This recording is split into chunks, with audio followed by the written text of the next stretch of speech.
Hey, good afternoon. It's almost the end of March, and in the Midwest, it's freezing outside, and I'm not really sure how I feel about that. It's just like bitter cold. And I realize there's nothing we can do because it's like polar vortex, but having a few days, week or 10 days, whatever, almost 2 weeks of pretty nice weather. Just waking up and feeling like, oh man, not today. Just kind of makes me sad. Some of it feels like Indiana weather, but then some of it feels like some climate change shit where I'm like, okay, this is completely abnormal. Um, there's 70 degrees one day, 32 next for like 4 weeks. That Yeah, yeah. Just type of swing is. they just won't make up their minds.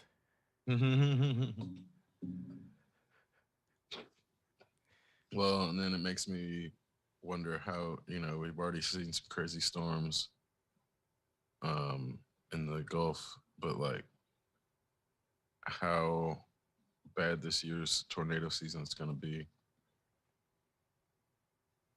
um, doesn't bode well.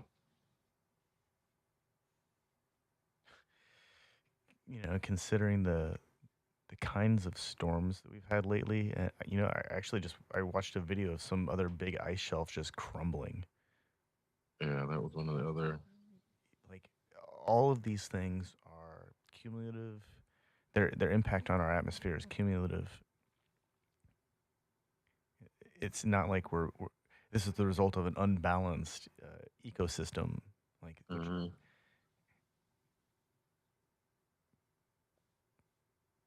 it and we know these things. It's so, but there's still no push to you know change. Maybe we don't know how to change or what to change to. Maybe it's just not viable on that scale yet.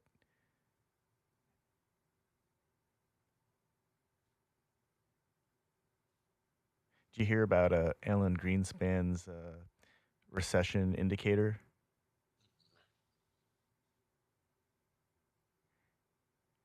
He It said it's going off. it's the underwear index, Oh yeah, I did see the that men's actually. I the did. men's underwear index. So apparently, uh, by his logic, people, and maybe there's some data to support it, but he thinks that men don't buy underwear and this is leading into a recession because nobody sees it, nobody cares, just let it go. And I think that and I've gone through phases where I've had weeks of boxers just ready to go, and it sucked because whenever it comes time for laundry, you have an entire load of underwear and socks, and that just sucks. But also having some underwear, some boxers that are like old, they're just super comfortable. It's it's not like wearing a brand new boxers are almost like putting on a shopping bag.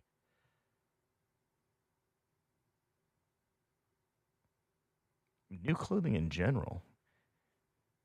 Like I've always loved. Well, and it's like I think a lot of dudes don't buy underwear or socks frequently enough or enough of them, and it's like there's some bad habits that go. I wouldn't trust the underwear index because I don't trust male hygiene associated with underwear in America. I just don't. It's like two steps from Europeans shitting in the streets, and it's like you hear Americans, I don't need to shower every day all the time. And I'm like, I don't trust this underwear index I just don't trust it because for many reasons. well, there's like a balance that one achieves with the amount of space one has, the time they have to do laundry, the amount of laundry they can manage. I think that I it mean, But that's where like I have probably 30 pairs of underwear, Yeah. maybe more. Cause it's like, yeah, I don't want to wash my underwear like every week. So instead of like only having 12 pairs, I have like 30 pairs. Yeah. And the same with socks. Cause again, it's like, Oh, you can never you have know, too many pair of socks. right. And then on top of that, they're almost all the same. So there's no missing pair or one of the missing pair. Mi- Missing one of the pair, like that situation doesn't occur as much. And it's like, these are little things over time that it's like, okay, if I see an underwear sale, because men's underwear is not, I mean, it's not nearly as expensive as women's, but it's still expensive where you're like, you know, if you're not just buying the cheapest, I mean, even the cheapest isn't cheap. Um, but like a 3 pack may be $20 or something, maybe $30. Um, so if you can find them on sale where it's like, oh, $15 for what's normally 30, then you buy two. So you get six. Like, so I think there's this it's not hoarding when you use the stuff. And there's the difference between like hoarding hand sanitizer and having like 30 pairs of underwear. Well, holy moly! It is. It's like $18 for a 3 pack of Hanes. Hmm. There's a Yeah, I wasn't exaggerating. no $22 for a 4 pack. 5 pack is 35, and that seems like a jump. Yeah. Um, Well, and then you got to look at the materials because it's like, these are all tagless boxer briefs. yeah. I mean, are they all cotton? I have no idea. Because that's part of it. Is like, Once we get into boxers, oh, this is a little bit more realistic. 5 pair for $20, 6 pair for $25 but they won't last as long, and so you end up actually spending more over time. over time. Yeah, because they start getting holy way earlier than the other ones. So it's like, on the one hand, you think you're getting a deal, but over time, you actually end up wasting more money because the materials are less quality, so they get holier faster. And that's like, same shit with like jeans and shirts, and like people will try to justify paying $10 for a shirt when it's like you should buy a $30 shirt instead of like five $10 shirts, which you're gonna have to end up doing because the $30 shirt will last. Like I mean, a T-shirt, not like a nice shirt. Like a third, people will get upset when they have to pay $30 for a T-shirt or something, but it's like, well, do you want it to last or not? Because you're gonna have to wash it, and then the more you wash it, the more chance that the holes are gonna start showing up and the fabric's gonna start falling apart. So with the Eighteen $10, fifty is the cheapest dress shirt that I can find on Amazon right now. oh, that's way too cheap Oh, I for a dress know. shirt. I know. That's like that shit's gonna start yellowing immediately in the armpits. There's shit where you're like, That's the kind of thing where um, the collar starts like moving in different directions on its own. if you get a dress shirt, you want to make sure it has like moisture wicking, and there's like all these things like anti wrinkle shit. Like when you if you're actually buying a dress shirt and you want it to look nice by the time you put it on, you can't. I mean, not you, but nobody should be buying like a $20 dress shirt unless they like just have no other choice. Because ultimately, it's not the fact that it's $20. It's in this particular economy, people are rewarded for selling something that appears to be one thing, but due to low quality materials, can't actually function as that thing. Whether it's like a cell phone or a fucking computer or a t-shirt or a dress shirt, because our government incentivizes and rewards ripping in the marketplace mainly rewards that behavior. That's why you can't like you can't ever go for the cheapest thing because it's like intentionally meant to just give the appearance of the thing that it's like the shadow of. Yeah.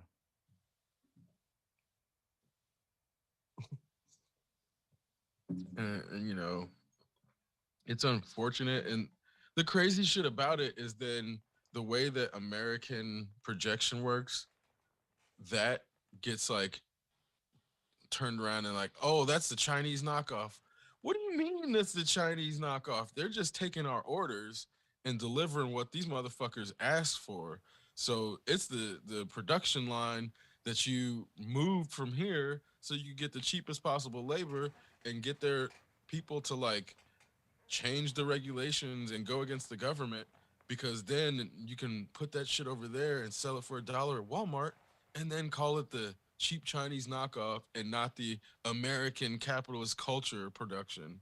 It's like the way capitalism exploits things and then removes the responsibility from itself. Like, oh, this is communist Chinese cheap, like, not, it doesn't even make any sense, the construction of like the way China is on the one hand this communist country that's the threat to capitalism, but also the one that's producing the cheap knockoffs to exploit our market.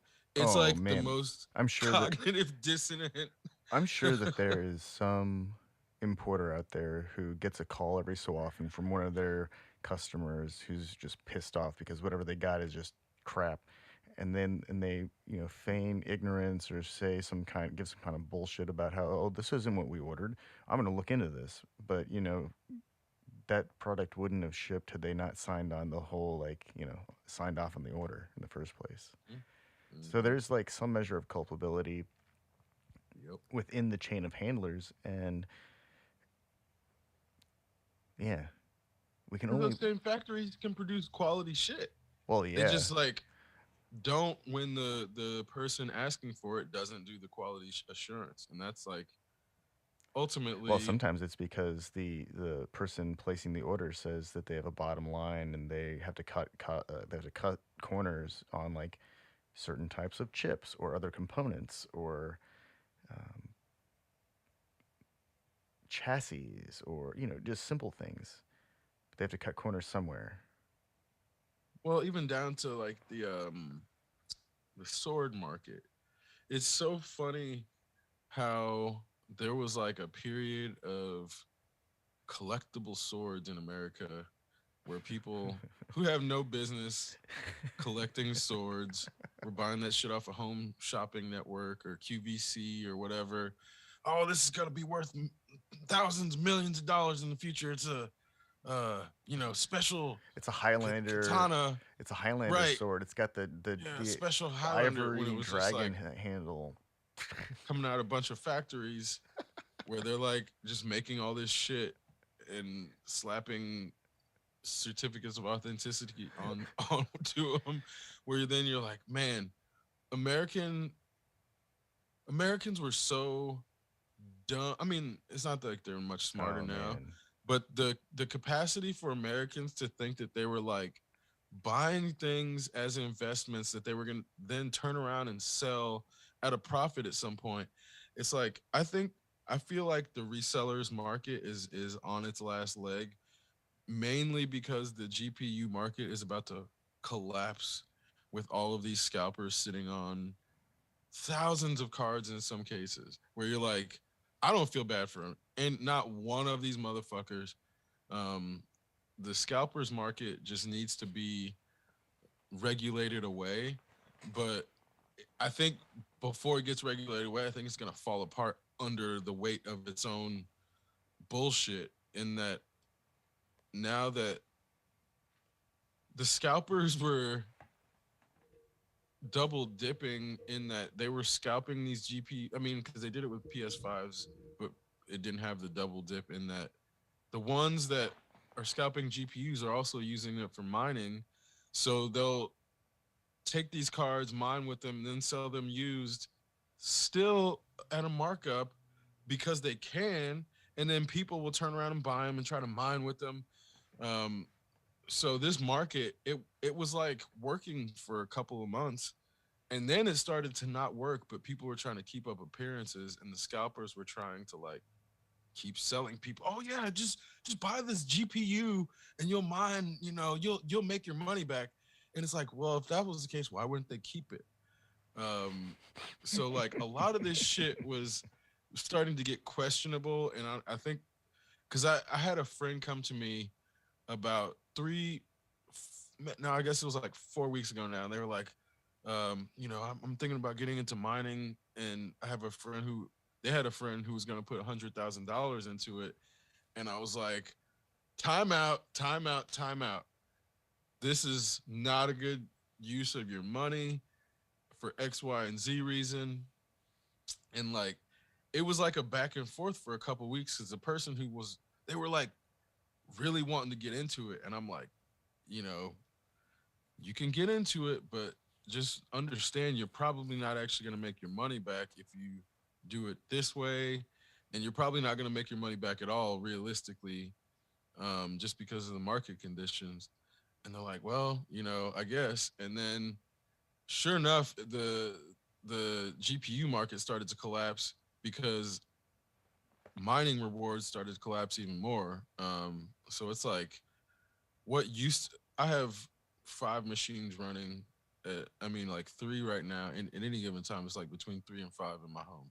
At one point, the rewards between like $35 and $70 a day. Well, that's real With those, nice. oh yeah, it was great. It was great for like 3 or 4 months.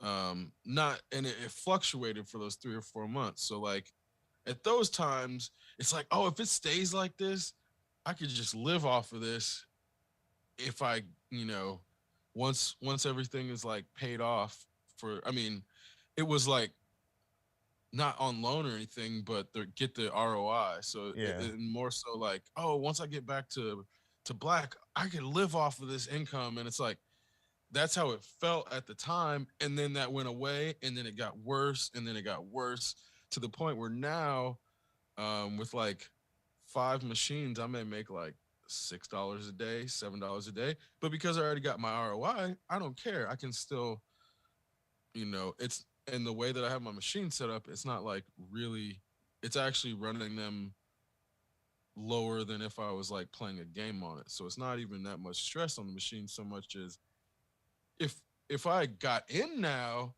I would probably never make my money back just because of the energy cost. And it's like really close to Ethereum going proof of stake, um, you know, supposedly. like, like I they've been saying that since like 2017. So I'm Yeah. not I'm not holding my breath, but actually they're really close to getting the problem solved. So I'm not saying that I they're don't gonna I don't even think it launch in matters June. if proof of stake happens with Ethereum or not. Even if it does, there's always going to be some coin that functions with mining because that's I how don't know if there is though. And this is where I think that the there whole will. It's thing like the people who want is. Ethereum Classic to exist. Like, there's always going to be some holdouts who will keep their casino open.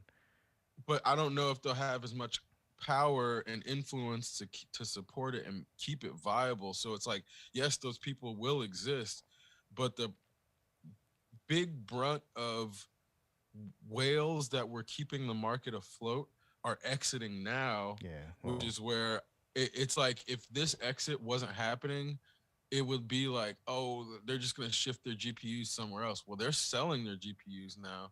So like, and nobody's buying them. That's the funny part about it is like, I think enough people are wise enough to realize like, hey, if these miners are selling their GPUs, there's a reason. I probably shouldn't buy it, unless I'm just buying it for gaming, which then the whoops. gamers are waiting for the new Nvidia series to come out. I think in like a couple of months, or maybe at the end of this year. But it's like they're just close enough to the next series now where they're like, I'm not gonna buy these either because they jacked up the prices for so long. Getting this close to a 4 series release, it's like they're the scalpers are starting to lose these exchanges. And I think if enough big whales lose, they're gonna like start exiting these markets because it's like whether it's tennis shoes, GPUs, PS5s, Xbox, whatever. Um, like the scalpers really didn't touch the Xboxes. Uh, they tried, but because everybody was all about the PS5, the Xboxes were like not easier to find, but scalpers just really weren't fucking with them.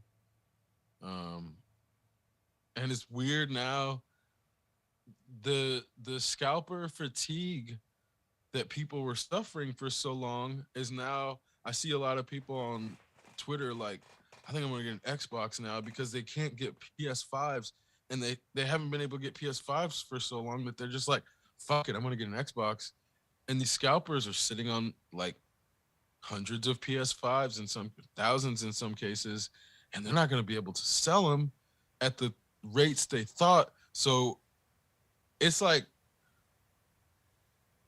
the way that rich people were buying them for, buying PS5s for $1,000, $1,500, $3,000, just throwing money at them to be the person with the PS5. That shit only lasts for like a couple of months for every fad. The same shit happened with NFTs. And now you see all those rich people who couldn't convince everybody else to like get into NFTs. They stopped talking about that shit as much. Metaverse, it's like you can't keep that hype up for so long or for very long unless people start buying into it and people are buying into shit less and less frequently, which is where I'm like I don't know if the reseller market I'm loving watching it fall apart. And that's where I'm like I feel like there's a shift and there's been some shift in the market.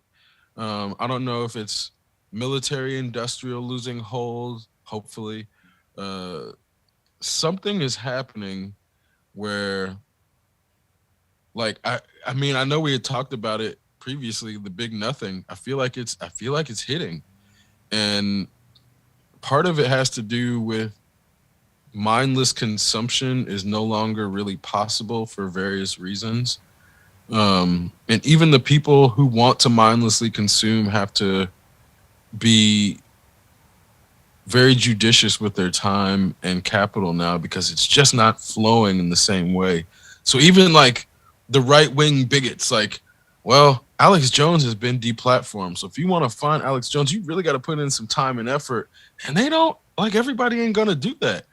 Um, Even the most bigoted person, like if you want to really listen to Alex Jones, like now, because he's not all over Twitter and all over YouTube, you got to put in work and I fucking love it because then I haven't heard. I like was thinking about how Alex Jones free my life has been for like the last year, and I'm like, well, deplatforming works clearly, and as much as Alex Jones has been removed, they can remove this Nazi bullshit that's been just festering in America. They have the capacity to do it. They just don't want to because too many of them in the fucking FBI. Too many Nazis in the U.S. government, just straight up. And we gotta call them out until we weed them out and fucking get rid of them because we can't act like Nazis haven't infiltrated the government, haven't like infiltrated our media. They got the fucking Nazi channel all on the History Network. Like it's literally the Nazi channel. They don't even talk negatively about Nazis. Like if ever, I don't know if I've ever heard anything No, it's negative always about Nazis. contributions made by scientists who formerly worked for the Germans. They, Yep. they they they want to emphasize that part. Formerly worked for the Nazis or at some point, but they're doing great things for America. I don't remember when they worked for Germany. I forget exactly what year. But they were former They're German Germany. scientists, right? They're Yeah. just German scientists now, right?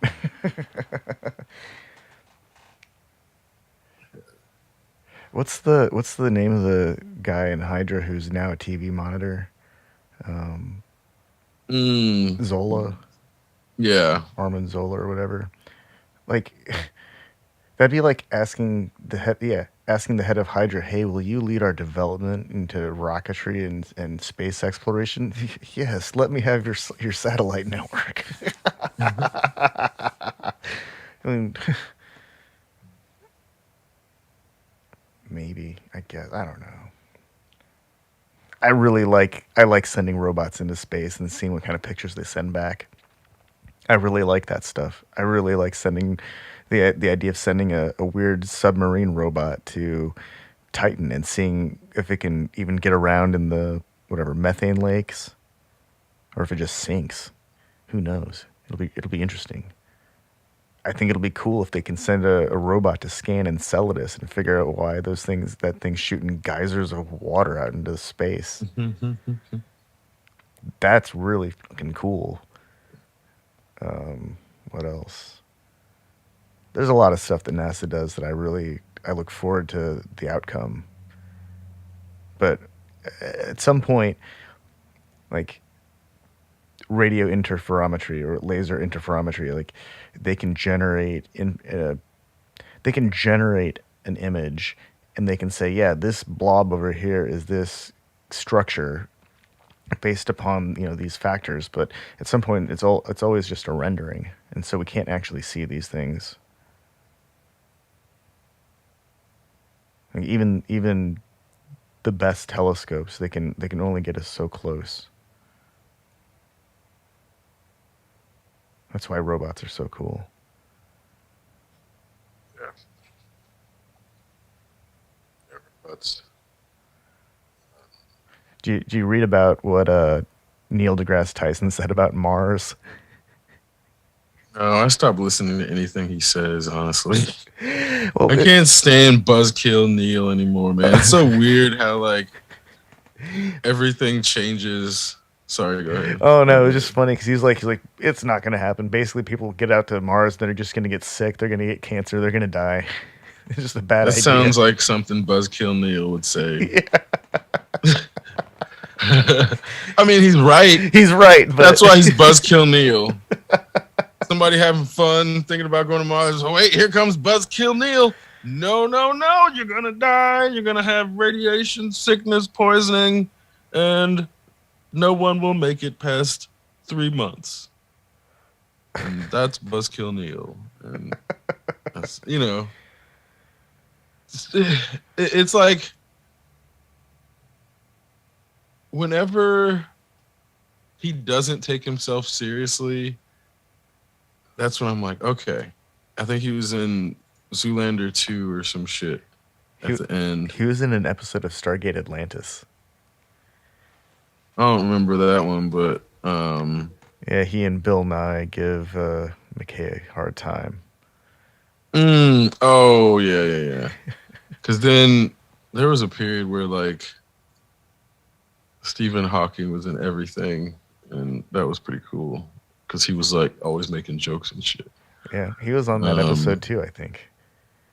yeah, he's a big jokester, which uh, again you can't. There was like the when Stephen Hawking made the video where he's like, I'm gonna throw a birthday party for a time traveler, and this proves that they don't exist because they didn't show up. I'm like, oh fuck you, Stephen. That's the most circular, redundant logic, and you're like being super narcissistic right now. Like, fuck you. There's shit where people get in scientific positions and get way up their own ass, and then it's like, not to say that it like makes it impossible to listen to them at all, but sometimes they cross the line where you can't listen to them at all anymore. And that's Neil crossed that line with me when he was like he basically made it his job to dissect everything in comic book movies and like science fiction. Science fiction's one thing when they're trying to be realistic, but when you start bringing in like magic, and you can't be scientifically breaking down why Mjolnir is dense. Like bro, it's fucking enchanted. Fuck out of here with your science. Like, science doesn't belong in stories about magic. I'm sorry, it just doesn't. You can make it more interesting by like making things scientifically accurate, but then it's no longer magic because you can explain it with science. That's the fucking point. And I think this is where like I don't think Neil is creative enough or understands what it takes to create something. So in his mind, that's not like a valid approach to things because you can't explain it with logic and you can't explain it with science. So he just made it up. Like, well, you can't do that. That's why you have to deconstruct it. So that's why it pisses me off when he just like makes it his thing to just deconstruct things with quote unquote science when it's not in the real world. When I'm like, yeah, guess what? Mjolnir is fucking enchanted. It's not science. It's fucking magic. Stop. Just stop right there. Just stop, Neil.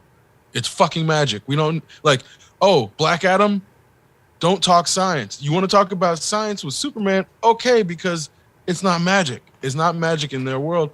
You want to dissect it? Okay, I'll go with you just because it's still dumb because it's fucking science fiction. But like, I think whenever he pointed out that the star alignment in Titanic was wrong, and then James Cameron went and changed it, that's when he was like, "Oh, I can make this my thing." And then he went way too far with it, where I'm like, I can't listen to you anymore because you can't not be serious, and that's a like academic problem too. Academics can't turn that shit off, and then they like end up in conversations like, well, you just said an improper clause where when you should be using a conjunction. I'm sorry, I just had to point it out. I'm like, dude, I was trying to fucking talk about what I had for dinner. I don't need grammar lessons right now when I'm trying to talk about fucking Wendy's burger that had bacon on it that was like too crispy or something. And it's like, it would be the Bro, that's burger what they from call. That's what which. Wendy's calls the burger. I didn't make that conjunction up.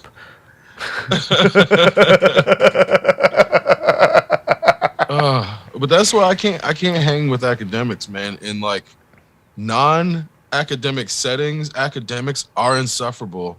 The people that describe themselves as academics are not. They don't know how to have fun because it makes them a bad academic if they have fun. So they just don't do it.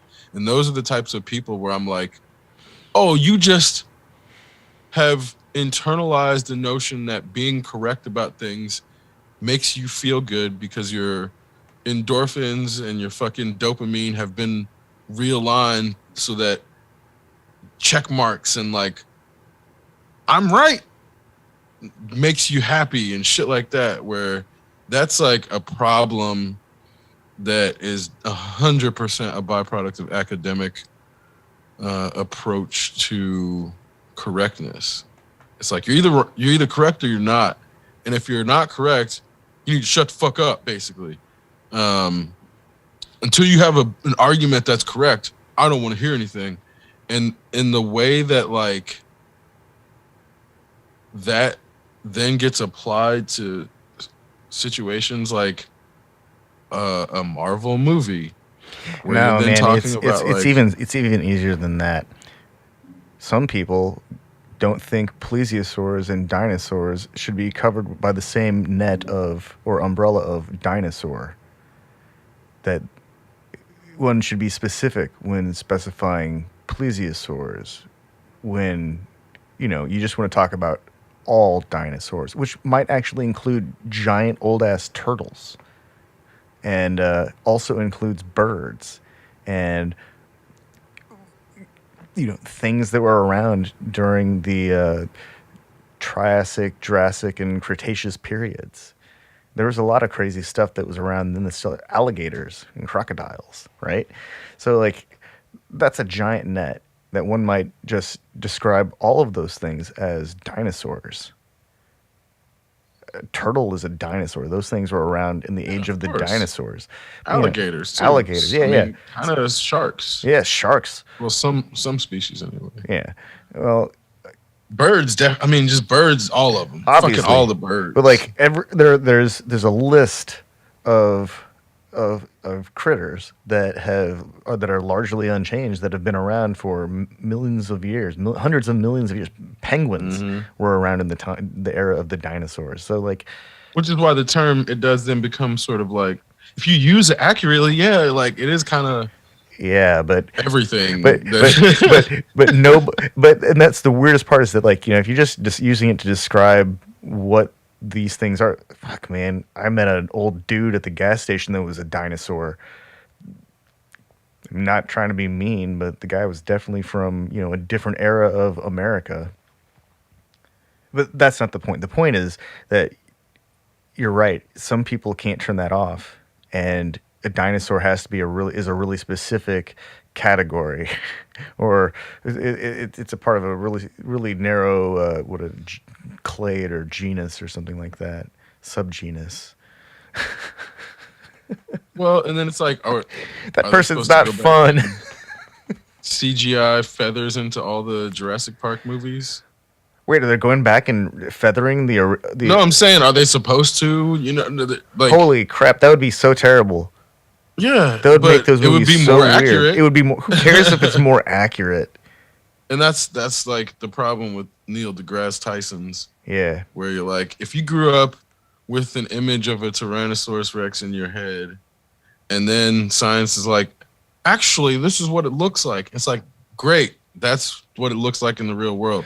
So In fucking Jurassic Park, it's still got to look like this other thing. Otherwise, it's gonna like not feel real. Except to the new kids who learn the way it's supposed to look, they're gonna see it. Oh, T Rex, and then the older people, I don't. That's not the T Rex I remember.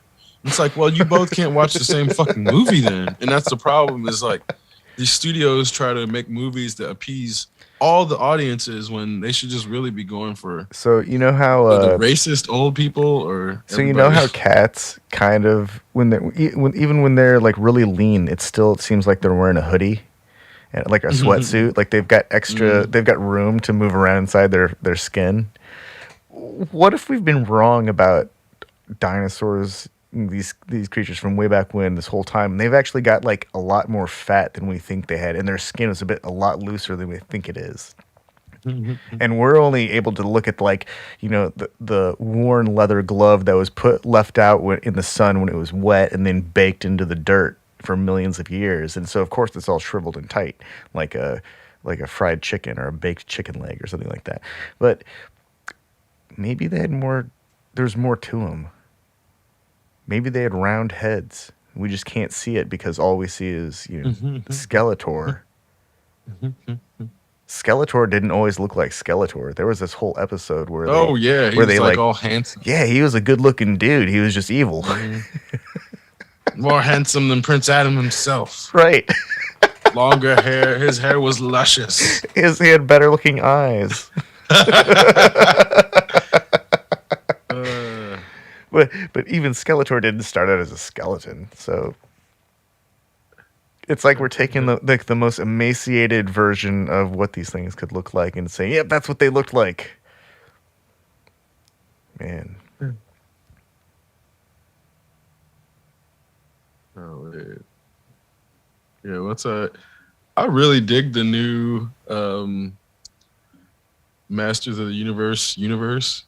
Oh Fucking yeah. redundant. Um, like there's some really good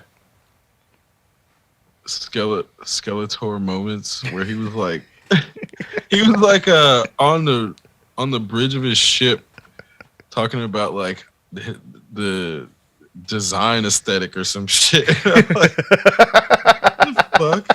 I think that yeah, because that's where I'm like, I didn't dream that. I don't.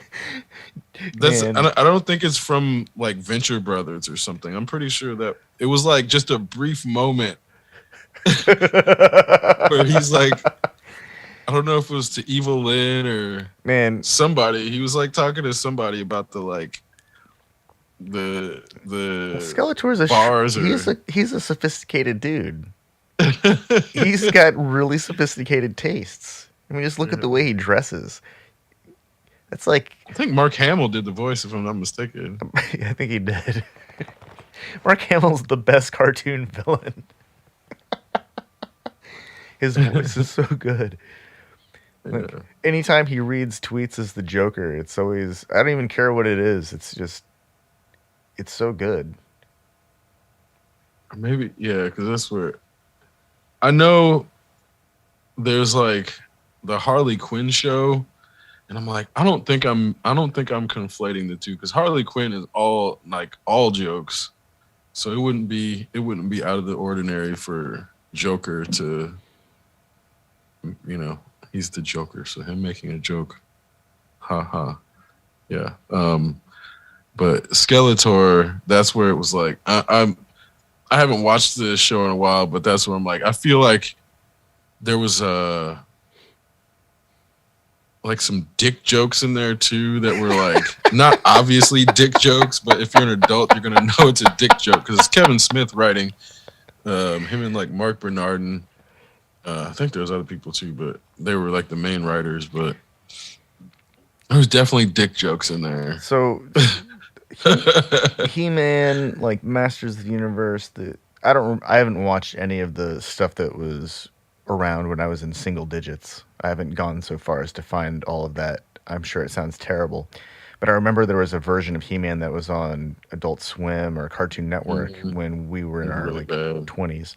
Well, that it was terrible, but it actually had really good sound. Mm. I remember watching it one day during a. It was just on. I was waiting for Samurai Jack to come on, and so I just like turned it up because in the middle of this battle, and it was really well timed, earth shattering rumbling and explosions and slashing noises, and they conveyed the intensity of the battle through sound very well, really well. And so when this current iteration was put up on like Netflix, I I was curious. It's like, are they gonna make it sound as big as and intense as He Man is supposed to sound? And I was really satisfied. I think they did a really good job. Yeah, I don't remember the sound. I just remember all the sword flipping.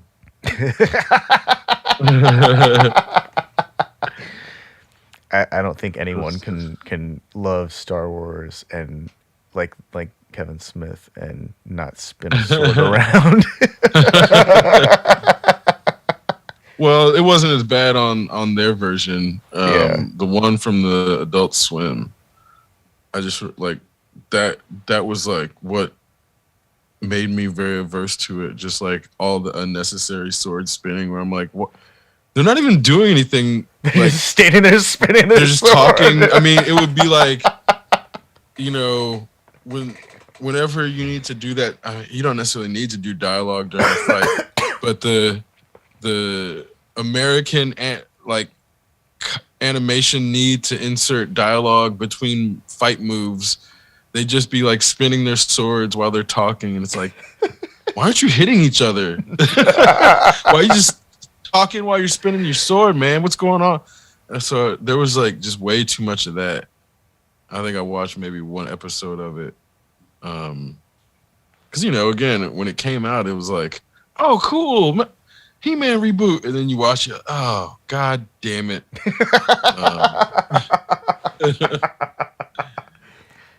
Um, yeah, at least that was my experience. Oh, I only watched one episode of it. I just remember it sounding phenomenal. Yeah.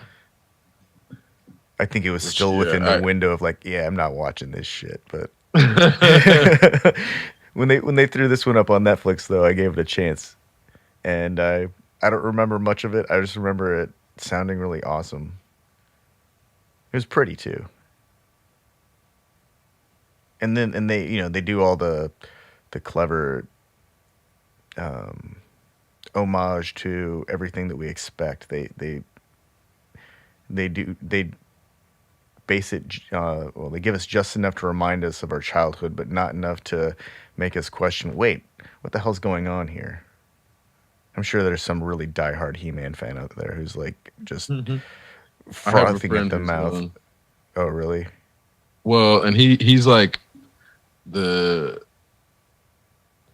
comic book, well, slash book I guess it's not even necessarily the traditional comic book style, I but mean, all it's that like stuff was a created to. illustrated. Um, but yeah, he would like correct you on what came first and all that shit. Because it's even like the original name of it was something like um, Masters of the Universe, I think, and not He Man. Yeah. Um,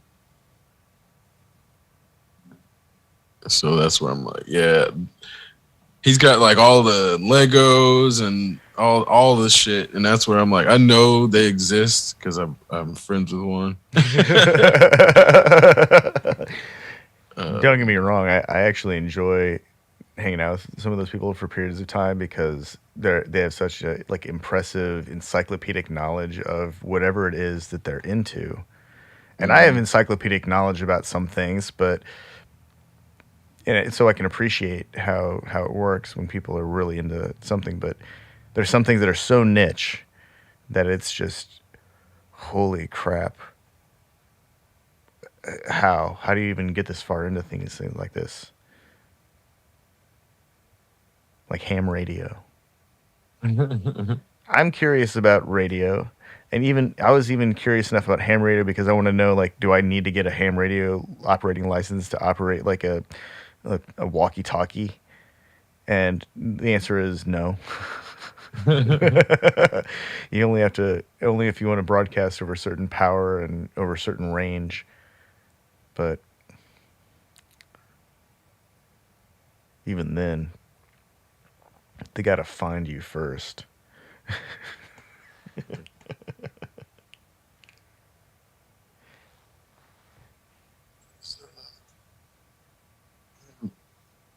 I'm not sure radio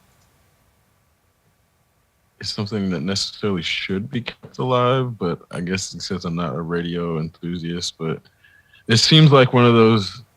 Well, but then I don't know if Wi-Fi is necessarily better for the health.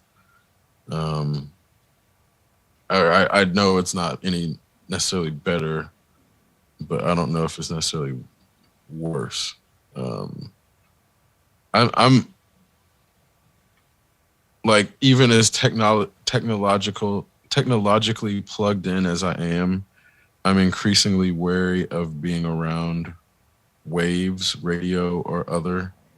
Yeah, just Um, being exposed to any concentration of electromagnetic field yeah, of any kind. It doesn't matter what portion of the spectrum is it.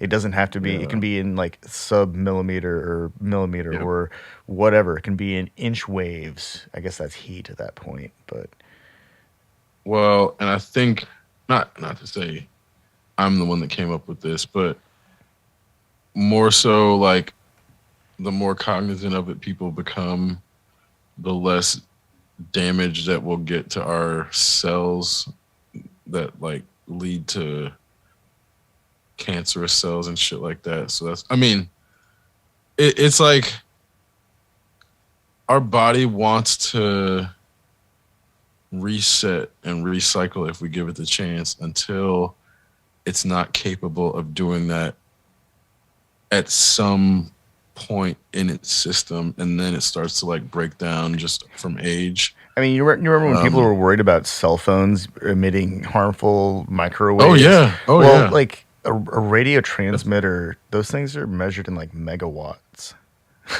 Jesus. Megawatts, millions of watts, like Jesus. 50 megawatts. Good lord. Like our satellites, those things have insane transmitters because they have to send signals Ooh. back down to the Earth through all of the interference.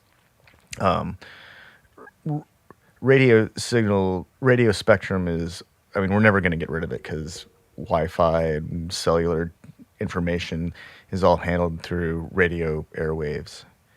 I think it's just a matter of like standards and what portions of which portions of the spectrum are reserved for what kind of communication and how are these things being used. Is the current bandwidth enough? Because like a traditional radio stream is enough to encode, I think like 3 HD audio streams digitally.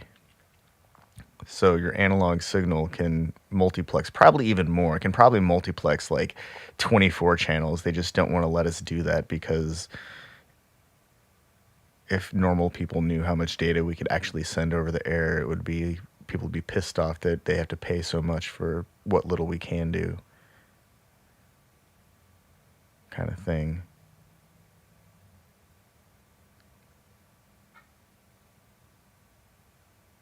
But yeah, like it's possible to send multi-channel audio across our across our radio. You can send. I'm pretty sure you can encode like surround sound and send it over the radio through stereo transmission. So it's not like we're short of bandwidth. We got a lot of bandwidth. We got so much fucking bandwidth. Yeah, that's not the problem. But you're right. At a certain point, the amount of energy required to use certain ranges, there could be effects that we are unaware of. I mean, they're finding out now that people are testing their blood. People's blood are showing up with particles of plastic. Like, can't be filtered out. It can't just sift it out of the blood. Jesus Christ. And this is due to like environmental interaction, our food supply, our water supplies, the air we breathe because of the shit that we're burning and just dumping into the atmosphere. That's probably causing all sorts of other problems in the atmosphere because it's all interrelated. Um, but yeah, plastic in the blood. Fuck.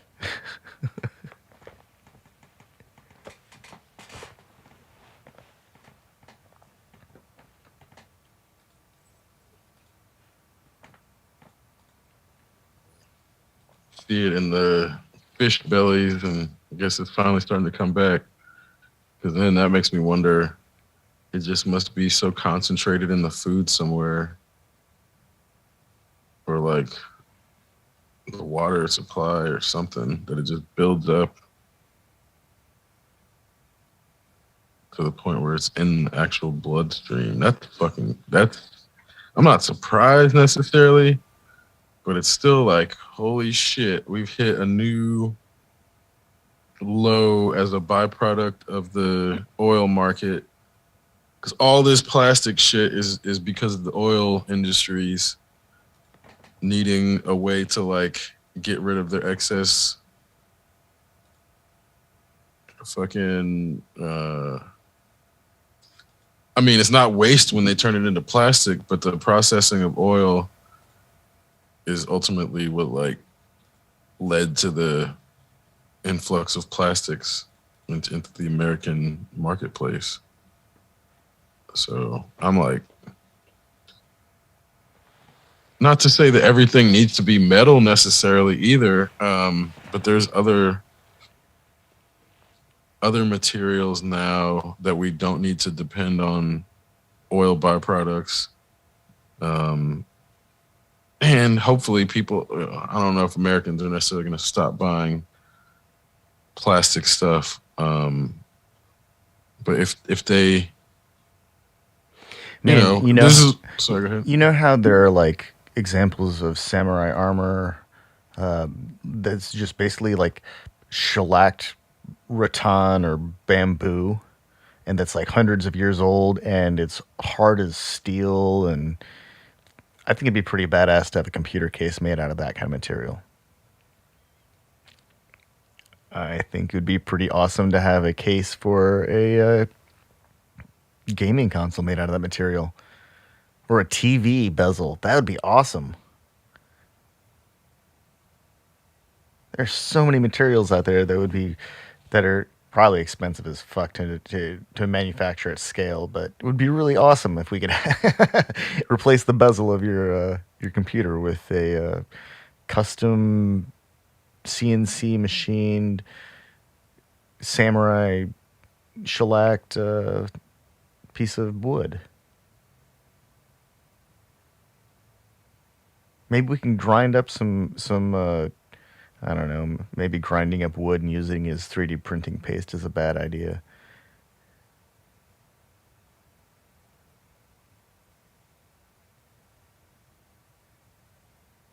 And especially with hemp in the picture, there's so many alternatives Wait, to hemp oil. plastics is a thing though, right? Yeah, Yeah. Why do we need to? We can derive it all from hemp if we need to. yeah, but these assholes are like, oh, the kids are gonna smoke hemp. No So one's they. gonna smoke their tablet. No one's smoking their laptop or their phone. God.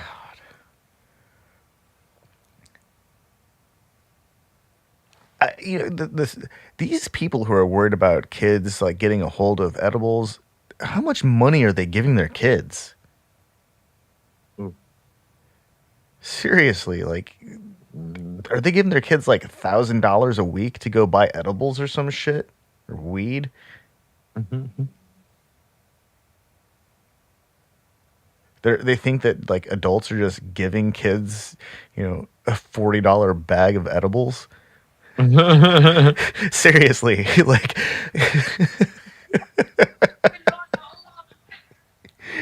what world did these adults live in? Are they giving their kids $40 bags of edibles? Fuck. Maybe. Idea had to come from somewhere, I guess. I don't know, man. Yeah, that whole so, Right? kids are getting edibles on Halloween bullshit. What are you giving out no fucking edibles? Here, kid. Here's this $15 sucker. Fuck out of here. Like,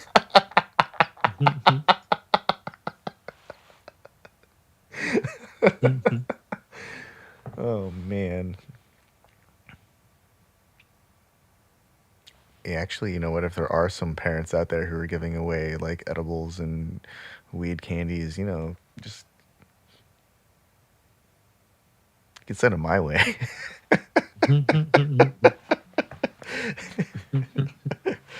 No, that's the thing that's always it's always I've always found amusing is that the way that like drugs are priced, it doesn't seem like it's economically viable even to do that kind of thing.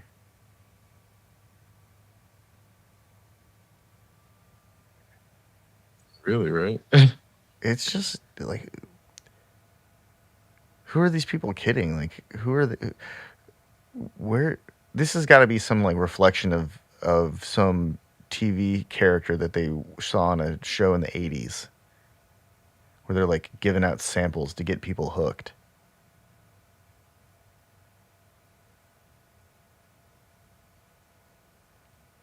They don't even give out samples at like Sam's Club anymore. Like, why would drug dealers give away samples?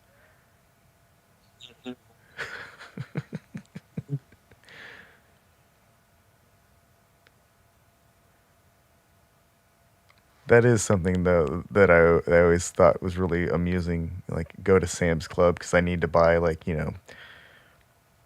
50 roll no uh, As if 90. that's how No, crack dealers are. yeah, right. Like, Just sitting on the corner with the tray of samples. yeah. I mean, go Come to get hooked. yeah, go to Sam's Club because I need to buy 96 rolls of toilet paper and 48 rolls of paper towels, and they've got five different samples of you got cheese and you've got some kind of taco thing, and then you've got a miniature sandwich slider, and then there's a cookie.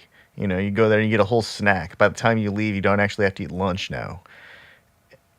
That's not how drug dealers work, is it?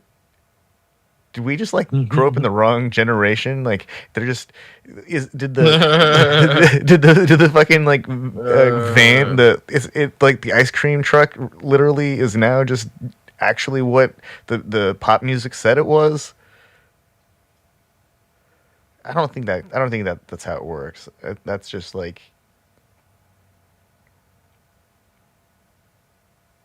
that's like fantasy drug pricing allows for that kind of thing to happen.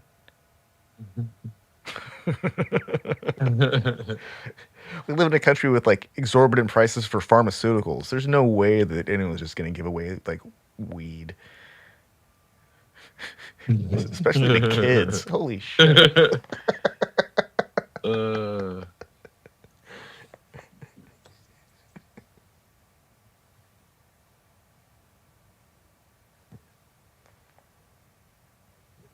notion persisted for way too long, or has persisted, because it's still kind of out there. So,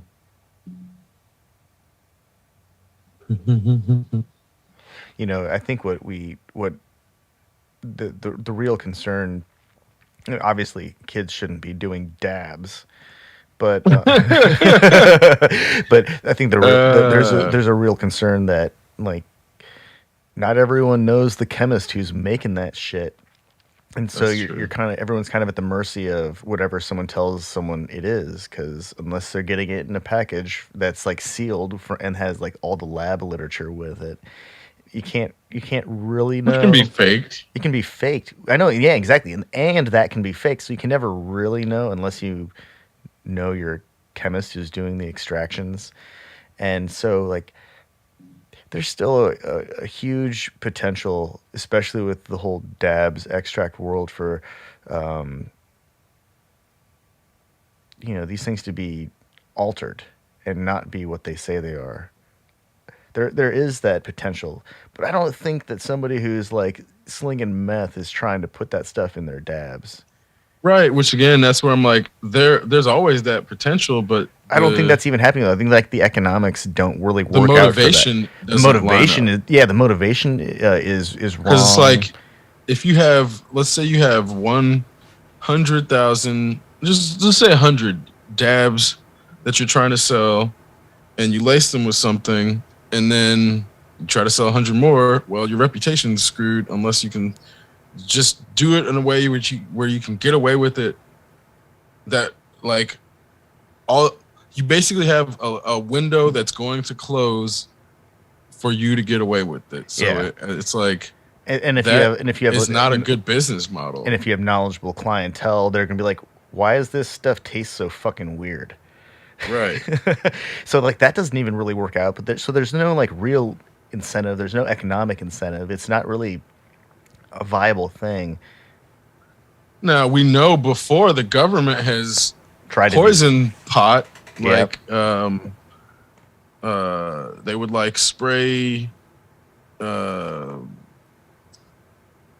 what's it called? Not Agent Orange, that was fucking Vietnam, but there DDT. was DDT, yeah, that's what it was. They were spraying that shit on the fields and then saying, "Oh, the weed's poisoned." Well, you guys fucking poisoned it, because they did the same shit with uh, I thought the prohibition and alcohol. I thought They the problem poisoned with the alcohol DDT was that too. it like leached into fields and gave people's kids birth That defects. did, yeah. That's part of what happened. But then the issue is, then they blamed it on the weed because they fucking did it. It's like again, it's the same shit. When they were doing prohibition, they That's were poison. man, They would poison the alcohol, and then if people died from it, they would blame the alcohol. dude. That's the whole culture of look what you made me do. Yeah, exactly, exactly. That's exactly what it is. Oh And man, they've been able to get away with it for so long because you have kids that were grown up beaten by their parents and then made to think that, oh yeah, if I get beat by an authority, it's my fault for doing something, for them to physically abuse me in some way, even if it results in my death because they poison me. That's that fucking group yeah. who then they still beat their kids and shit. So it's like, yeah, of course they'll, if kids get popcorn lung because the government was planning that bullshit after they confiscated it. Well, they shouldn't have been smoking it. No, it's the fucking government shouldn't have poisoned it. So this is the same shit with like all these fentanyl laced. Yeah, no, I don't buy most of it. that's where that's where I know it happens, this but is I don't exactly buy where the I was framing. going with this whole thing. Like, I don't think that the person who's buying dabs in bulk, the 70, 80, $100,000 cartridge and wax purchase and importing it someplace, they're not trying to buy like $10,000 worth of fentanyl and then somehow get it into their dabs without contaminating it in such a way that Right. it ruins their product. That's Nobody's just doing like, that. who would think that's a good idea? Like, nobody. Maybe some meth head, but they'll probably kill themselves by the time they get to that, So it's like somebody who's smart enough to actually do it without killing themselves isn't actually going to do it Yeah. because they're going to do something else to actually make the money where they don't have to look over their fucking shoulder the whole time. or worry about dying because they're handling fentanyl. So it's like I just read a story about some kid died because he had to clean out his uncle's pipe or some shit. And I'm like, or he was making fentanyl and they said he was cleaning out paraphernalia. I don't buy the way that story went down. Something else happened and he probably was like making the kid do it or had the kid do it or something. And then they're like overhyping the dangerousness by making it seem like, oh, if you just touch it, you'll die. Whereas like it's not, there's no way the way that they're saying it is what's happening. Like if somebody handles a lot without gloves on and it seeps through their skin and they get a fucking overdose that way, I can believe it Yeah, if they're like handling a raw lot. fentanyl. I can totally believe that. Yeah, But they're talking about people just being in the room and fucking overdosing from breathing in the room. Like, you're lying. I- That's a lie. I maybe don't buy that for a fucking second. maybe if they had like that $10,000 pouch of fentanyl and somebody threw it against a wall and it like in a rosin bag Right. and Yeah, like maybe it and then then it was it's like a fentanyl aerosolized. bomb. Yeah, fentanyl bomb. Somebody had done that. Like Yeah. Batman. Batman. Fucking maybe. Okay. Yeah. Maybe. Maybe. Maybe if he's gone dark and he's actually killing people. Okay. I'll believe that. But somebody who's just in the room, I don't know. And this is when you find out that they were like manipulating images of STIs and STDs to make them look 1,000 times worse than they actually are. It's like they have. I don't know anybody who trusts the government personally, um, but for them to do all that shit and make it seem like you should still trust them. I trust them to tell me that they're going to do a bunch of things just to tell me though that they're going to eventually. I know that they'll tell me they'll do those things eventually. That's it. Sometimes those things materialize because some like state agency picked up or they realize, hey, there's money available if we just fill this stuff up, but we've got to do all this other stuff. And so the government's role really is just to create a Dropbox where people can sign up for shit. That just sounds like middlemaning.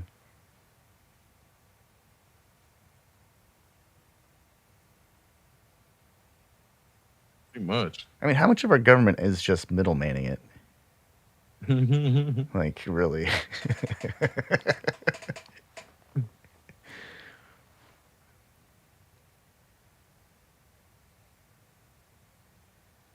Why they protect that practice so much. Yeah. Oof. Subsidies and the mercenaries and the private militaries and That's one of those things that always confused me. We have an army. Why are we sending contractors in? Oh, because they're doing shit that our military's not allowed to do. Well, why the fuck are they doing shit our military's not allowed to do? Aren't these things called war crimes when our military's not allowed to do right. them? Like, what?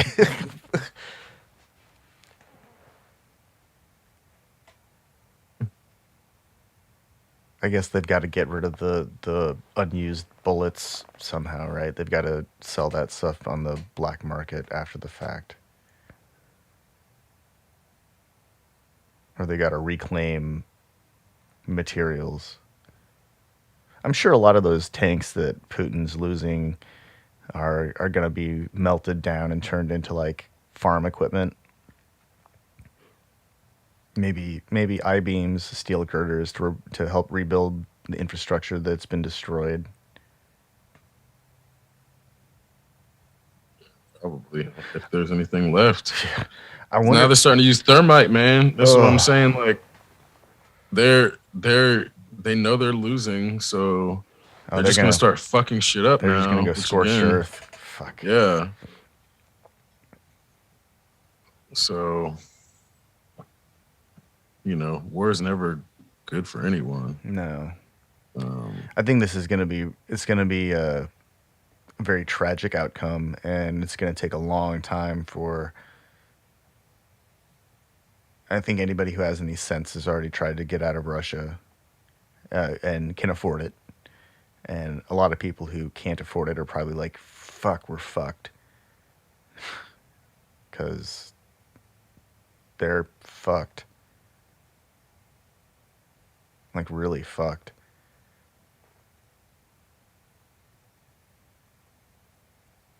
Especially now that the Russian government's just nationalizing everything. They're just buying it all up. except for the oligarchs' money. Man, those guys apparently are making loot hand over fist. The oligarchs are like, all they got to do is set up shop and move some things around. People need stuff.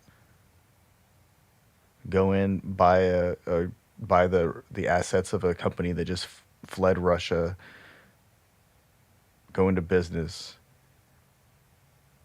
resell everything at markup, make more money, siphon more money out of Russia's economy. Meanwhile, the people of Russia, their economy is will shrink, continue to shrink because some significant portion of Russia's industrial economy is based upon importing materials.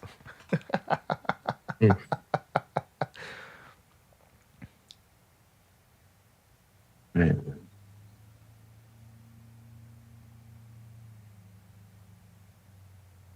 yeah, and that's where I'm. I don't think other countries are going to get involved this long into it unless like Russia antagonizes them into it. But they had such a terrible, um, like so far they haven't had enough success to make it seem like they would have any more success moving in somewhere else. Um, so that's where I'm like, it seems like the rest of the world did a good enough job staying out of the hot aspect. Um, so like, hopefully they don't drag it into the continent of Africa because that's where I'm like, between the Chinese presence and the Russian presence, and then the by proxy the United States presence, all of the military heat that has been building up in Ukraine might be redirected into proxy wars in Africa because Americans can't see it and they can keep it basically hidden away. And that's where I'm like, I'm just calling this shit out now. So it's not like something that we then have to talk about in like 3 months as like a retrospective because nobody saw it coming. I mean, Um, we probably will have to, but I'm just saying. I mean, I hope not in that like I I guess like my hope is that because COVID's not actually gone, um hopefully any attempt to sort of prolong this is like I hope they get COVID. Like I hope the fucking Russians get COVID that are fighting. Like not just regular Russian people, but anyone who's in Ukraine fighting like to him like I hope they get COVID and not necessarily fatal, but then they have to like at least stop fighting for a minute. Oh yeah. Um At the very least, they should all lose their sense of taste and smell, right. like permanently, like forever and all Yeah. time. No Yeah, recovery of taste and smell. exactly. Everything tastes like dirt and oil for the And then rest of their lives. Any Ukrainians that were like blocking African students and Indian students from getting the country, I hope they get COVID too, both of them. Um, so then that's where I'm like, I hope all those people get COVID, and I hope that like puts a little kibosh on for a while, because that's where I'm like, it's still out there. Just because Americans aren't are no longer wearing masks or acknowledging it, that don't mean COVID went away. Um, so that's where I'm like, Oh I'll well, speak it into existence. I hope what they is it? get it. All those It's motherfuckers. Omicron variant B2, whatever the most That recent one. one. Yeah, that Hope they one. get that one. Well, that one apparently just appeared in like LA and in Texas and Florida, and so it's not over. Oh, it's definitely not over. Yeah. We're gonna have another COVID summer if people aren't Just careful. waiting to get my fourth vaccine. Hopefully, I can stay COVID free again. But I hope they get it. So that's where I'm like, again, all that to say, I'm all about natural,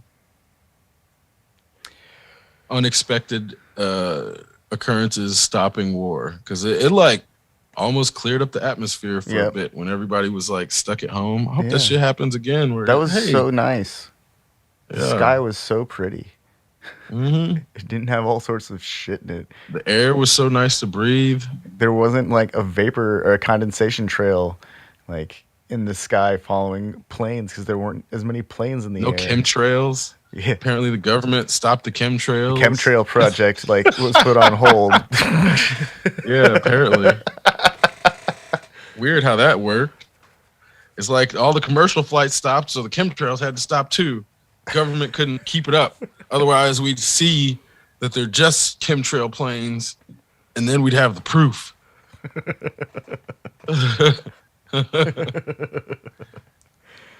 Oh man.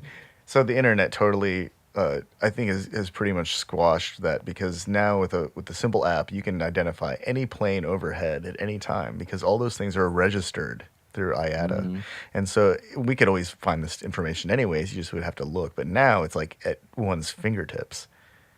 And these apps are free. They don't even require any knowledge because you just open your map up and it shows you what's above and you tap it and it's like, oh, this is what this thing is, and it tells you literally everything, even information about the plane and how much fuel they have. That's how like deep the information goes and how available it is. You can find out how much fuel a plane has going from one airport to another. like like that. This stuff is so available, this information is so available that the idea that some unregistered flight is so a group of unregistered airplane are flying over the United States dumping chemicals into the atmosphere. Those operators would be shot down by our Air Force for not being registered, not complying, because they wouldn't be able to comply. Fuck, they'd reveal the biggest chemical agent conspiracy in the history of airplanes. They can't get caught. Fuck.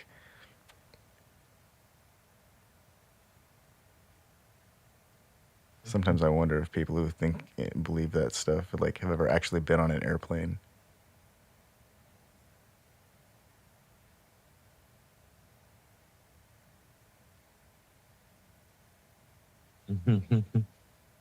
You know, it's like the people who spend inordinate amounts of money to prove that the Earth is flat when they could just get on a flight with a cruising altitude of 40,000 feet, see for themselves. It's so weird how the man industries have like fucked up everything.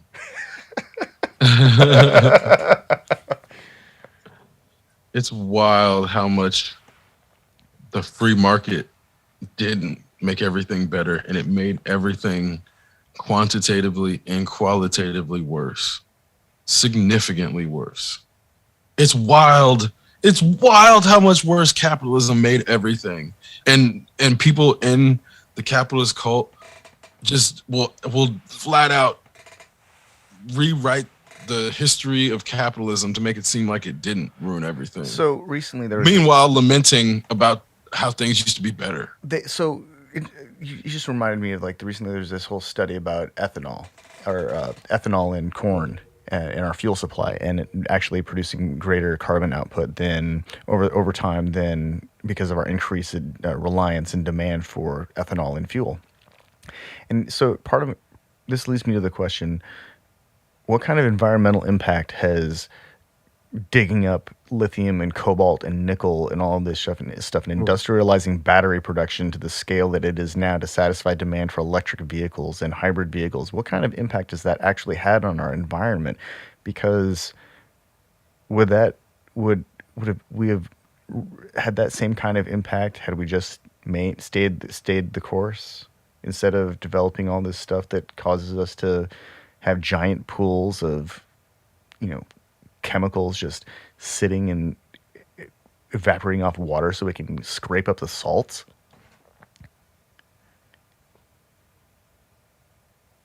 How much of the impact does that stuff actually have?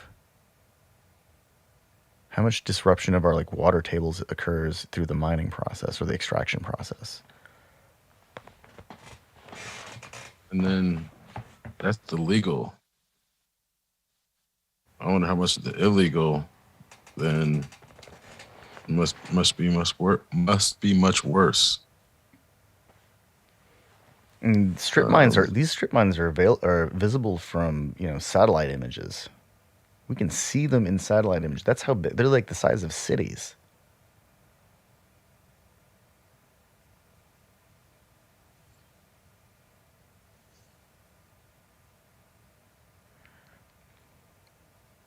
You can't. really, Go ahead. sorry, go ahead. I was gonna say it's disconcerting when you can start to see man-made structures from space from for one reason or another. Yeah, but it's one thing when it's like a structure that's being utilized for something. It's another when it's a hole in the ground. I mean, even when it is a structure that's being utilized for something, it starts to get into this weird territory of like, what are we doing here? What do we think that this thing is like our toy to be manipulated for our whims, especially when we are doing such a terrible job at it? Yeah, these assholes are actively seeking to disrupt our life support system. Like, and I like cars. I like technology. I think airplanes are awesome, but there's there's got to be some kind of balance to it.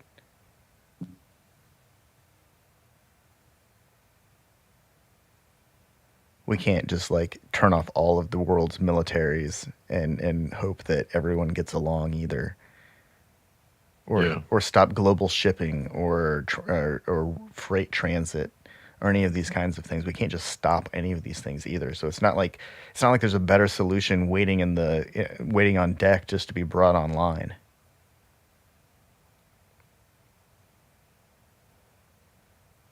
We had a better solution for public transportation at one point over a significant portion of the country, but that kind of lost to the automobile. Not kind of, really lost to the automobile.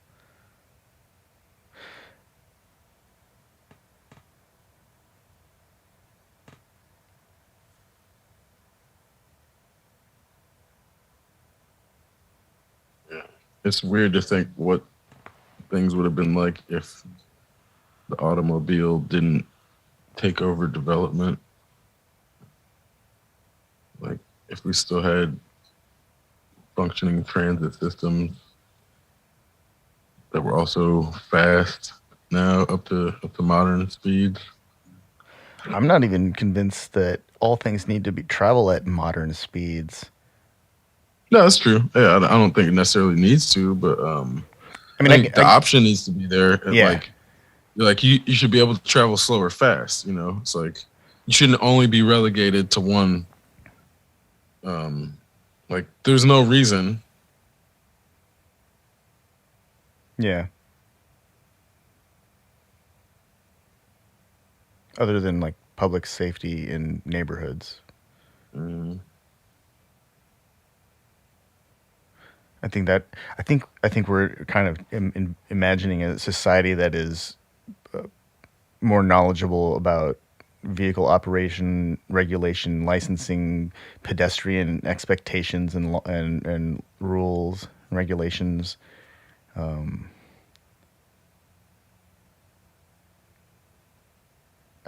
I avoid campus during the school year because there's always, or during the first term in the fall, because you got to deal with, you know, a bunch of young people who don't know how to cross the street, or they cross in giant packs, which is actually probably the safest way to cross the street. But even then, there are people that it's like they never. This is like the first time being even in a small city, and with traffic, you get a lot of first time drivers. Everyone wants to drive when they're young. I loved to drive when I was younger. I still enjoy driving. I don't know if you saw. There's like a wave of decolonization happening. First started in Jamaica Oh, really? um, after the uh, exploitative monarch family visited. They decided Jamaica decided they're going to end their imperialist occupation that has been going on for almost 400 years. And then the Bahamas and Belize followed. So Really? it's like, yeah, Well, that's really cool. yeah. The Caribbean's about to get a little bit less British. Barbados did it in November. Um, so it looks like Brexit is I don't know if it would be reverse Brexit or This is like uh, anti-Brexit. This is uh I don't know if there's a clever way to put Britain get the fuck out and exit into one word. Good for all of these places. Seriously. If Brexit means Britain's pulling out of every place, like that they've, because they can't manage it anymore, then good.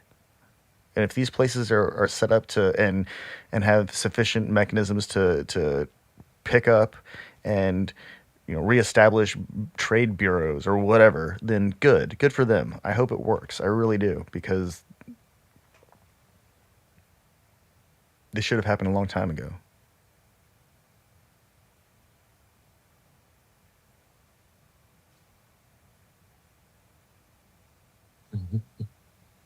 yeah, because there's other what was it like? I think France returned some stolen artifacts. Maybe it was Britain, but yeah, now they're starting to have to return stolen artifacts, pillaged artifacts. Ah, the Black Panther effect. Right.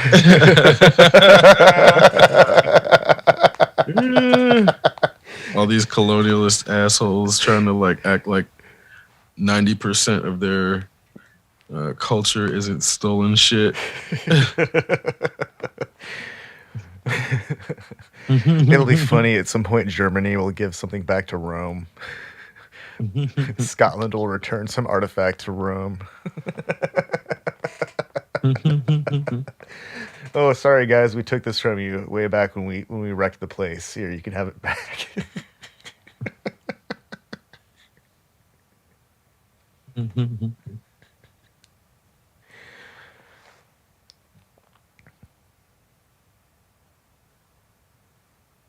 Colonization hasn't been completely horrible. Banh mi is awesome.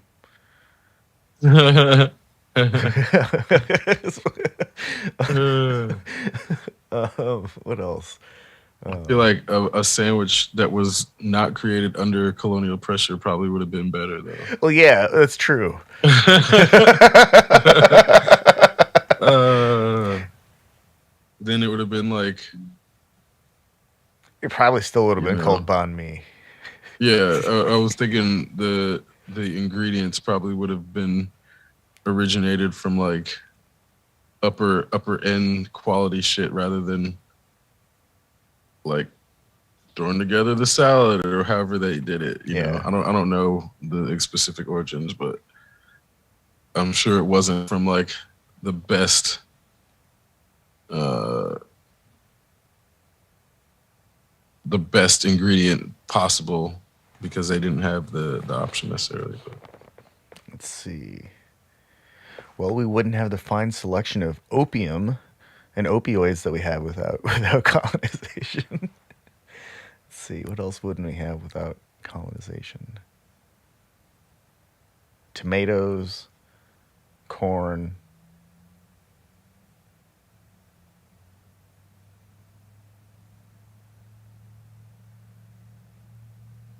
That's about it.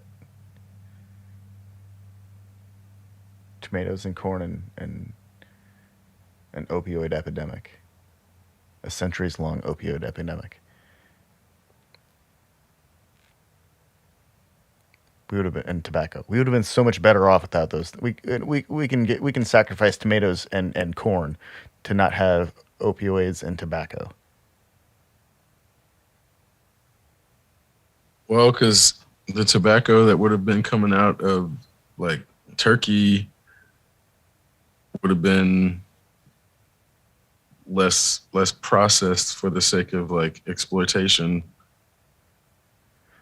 Like if the colonists had never touched it, Yeah.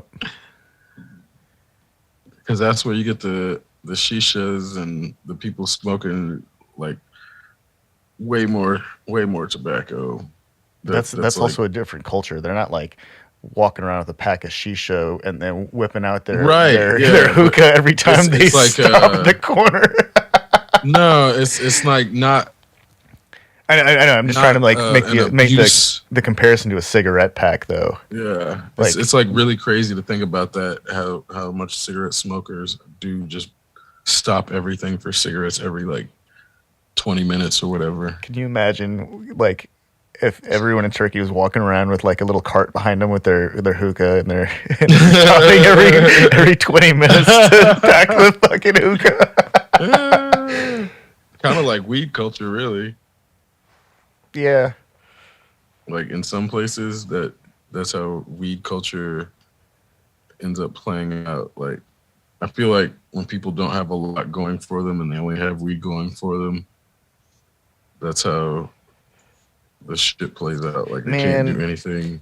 so a former employer said one of the most righteous things. He's like, just smoking weed isn't fun. Smoking weed and doing stuff is fun. Hmm. And smoking weed isn't doing stuff. It's smoking weed. Right. So like doing stuff could be simple. It could be having a conversation. It could be playing a card game. It could be drawing. It could be doing anything practically other than smoking weed. You have to do something other than smoke weed for the whole equation to play out. But once it does, Hmm. all of a sudden it's it's fun. Oh, this made this enjoyable because it was something to enhance the experience, and it made so much sense. Like when this guy said this, it's like holy shit, this guy actually might know what he's talking about. But you're right. If it's just smoking weed and sit around and smoking weed, then after a while that's just a tough puffin session.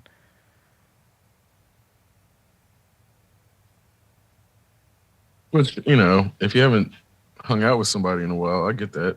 That's something. But when people do that shit every day, then it's not even special. And then that's all they do. And then you're like, this is sad, really. Like to not be able to then apply that buzz to anything beyond just having a buzz. To ride the buzz out until the next buzz. Right. That's not even like playing video games. Well, that's just, yeah, it is just sad, man. That's just like a sadness vortex.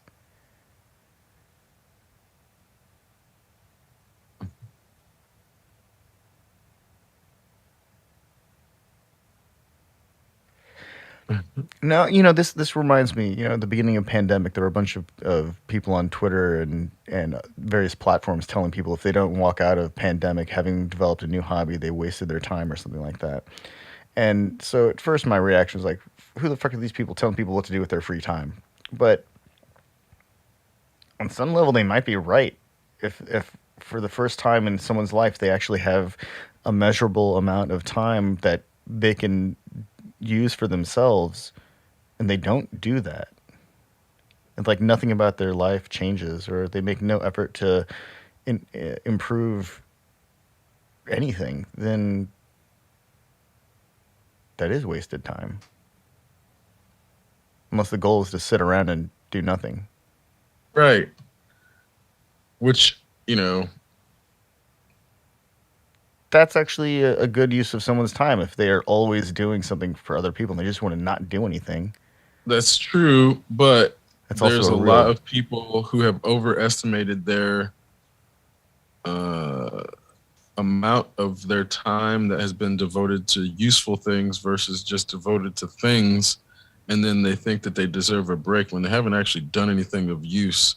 They've just been doing things and staying busy. Because then you look at it and there's like nothing that they can point to that they've built or, oh, my social relationships. Well, you can do that without devoting all your time to it. Um, but then some people can't. Some people have to devote all their time to their social relationships. But then when that happens, it's like, well, you need a break because you spend all your time fucking socializing. So, like, that's not really an excuse not to get a new hobby. And I think that's, again, um, it's easy to waste or spend time with other people and feel like you're not uh, wasting your time because you're with other people and you're doing something.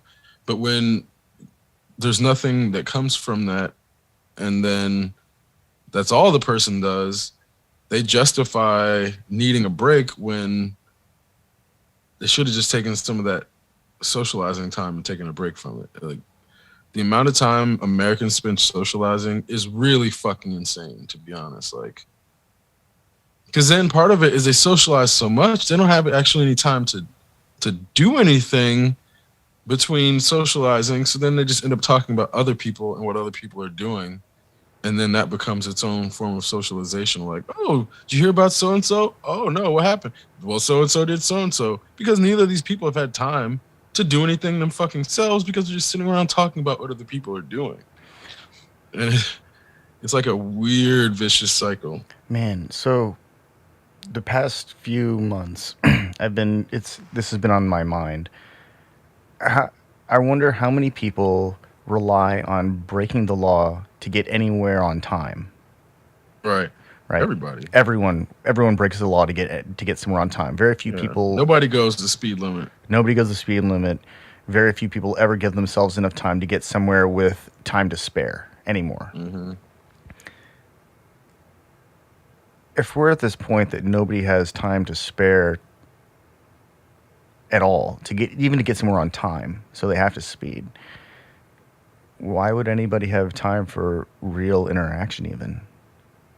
They don't.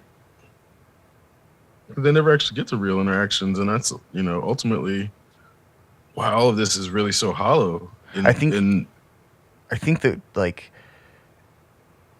the only the thing that one of the things that I do, and I'm assuming most people who attempt to meditate or achieve that Zen state, they find something that a way to not have objects in front of them, or a way to not think about things, to help clear the mind, as like a Mhm. a launch pad in some ways, to escape from those thoughts, or not escape, just to clear the mind. I wonder if this is a common thing or not, or is like the only clear space that most people have access to their ceiling.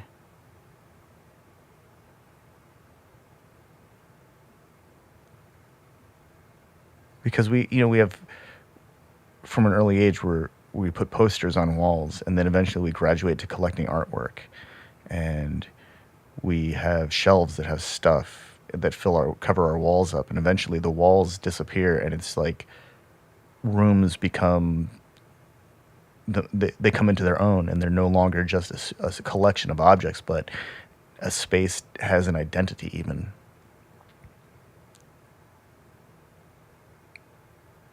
But I wonder how many people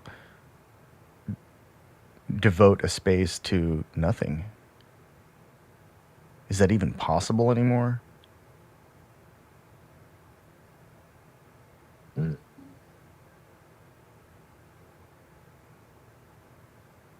I mean, there are like meditation apps that help people to clear their mind somehow with bells and new age synthesizer pads. It also gets back to the radio waves and shit, and it's like, can a person actually clear their mind when they're surrounded by like waves bombarding their brain? Is it even possible? Dude, I just cleared my sunroom out. It has lights. It doesn't have a computer in there anymore. It doesn't even have a playback system. It has become this very different environment. Even No those fans. there's still no the Or I fan. mean, no like computer fans. Yeah, no Sorry. computer fans, no machine noises that are whirring. The only machine in there right now is a space heater. It's a completely different environment. It's even with all the stuff on the walls, it has a very different energy. And it's interesting because I haven't had a room that didn't have a computer in it forever. I can't think of the last time I had a place I lived in a place that didn't have some kind of technology in every room.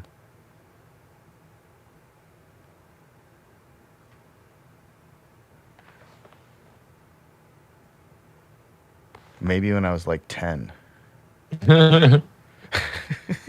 Yeah, it's been a long time.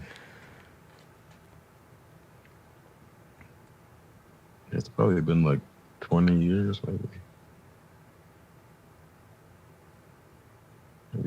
maybe longer. 'Cause- no, I know there wasn't a computer in every room until probably like 2011, Yeah. maybe, because we had computers and we had internet, and there was like a point where everyone had internet access, but computers in every room. There was like, I think something happened when it just became like way cheaper to acquire a machine, Yeah. um, and then you know It was like like right after high school for me, like 2000, 1999, 2000, I think is when I had my first like Windows computer.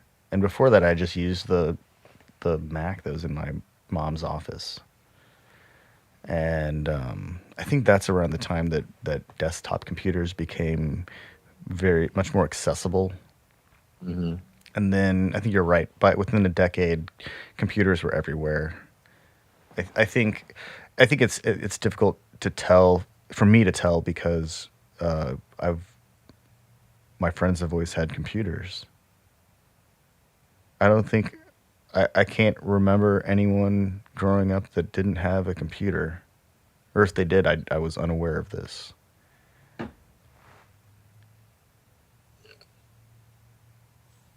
I mean, but I obviously there was mean, somebody in high school who didn't have a computer because they were. there everyone had like everyone that had a computer, it was like a dedicated computer room, Yeah. like, and that's where they had the desk, and it was it might be an office, it might just be a basement, but the computer was always like almost enshrined because they're $3,000 a lot of times, maybe 2,004, maybe 4,000. But they weren't they weren't cheap at No. all. Um, for something that now is like laughable in power, but then it was still very powerful. I think I had a I think I had a Pentium 3 tower that was like 300 or 400 megahertz, and I thought it was pretty impressive. hmm And then I had a laptop that had a 500 megahertz Pentium 3, And that thing was it was lightning fast. I'm pretty sure that thing would struggle to run Zoom. Oh, I don't even know if to be able to. I don't think it could. It's probably lacking instruction sets and 64-bit architecture. Like, does he, the modem, would it have enough Would bandwidth? the modem, yeah, would a modem even be able to handle well, a cellular phone call, maybe? No, no, maybe. Maybe the most basic voice portion of it, not the video. An ISDN line could handle it.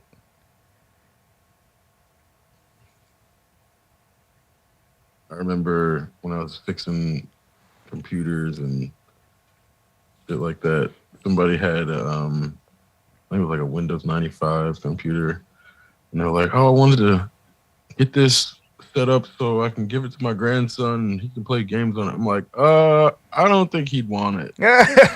I think he'd be okay. He was like hell bent on giving this computer to his grandson, as if it was like doing him a favor. The only game he'd be able to play is fucking solitaire or some shit. Well, one year I was down in Texas visiting friends, and my buddy's dad was like, "Yeah, if you fix this thing up, I'll pay for you guys to go to Six Flags." And it's like, okay. And so I get down there and I have my software disks and all the stuff I need, and this is very similarly, but it was like a Millennium Edition computer, and it was having like it was giving me the just most just the biggest headache. It was the worst.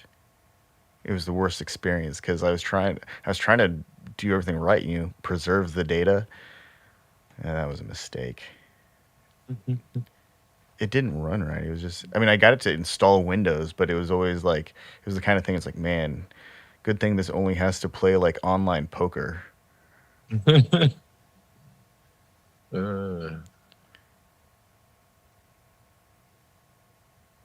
Yeah, there's definitely a point.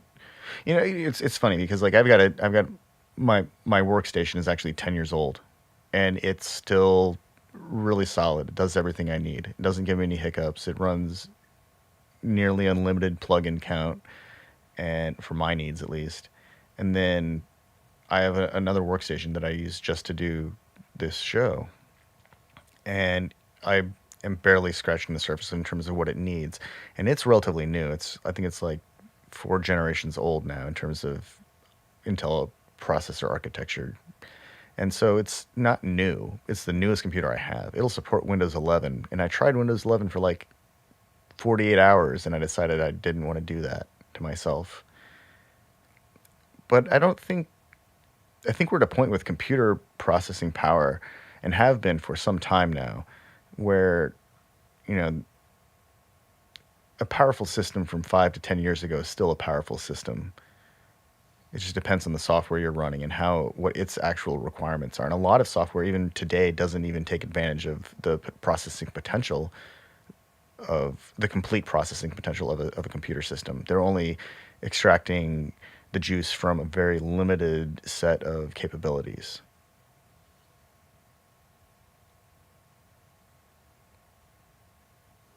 and it's like, it's funny, like the way you say that. Um, the newest stuff, or the newest machines and the most high powered machines now are like 5 years ahead of the game development. Yeah.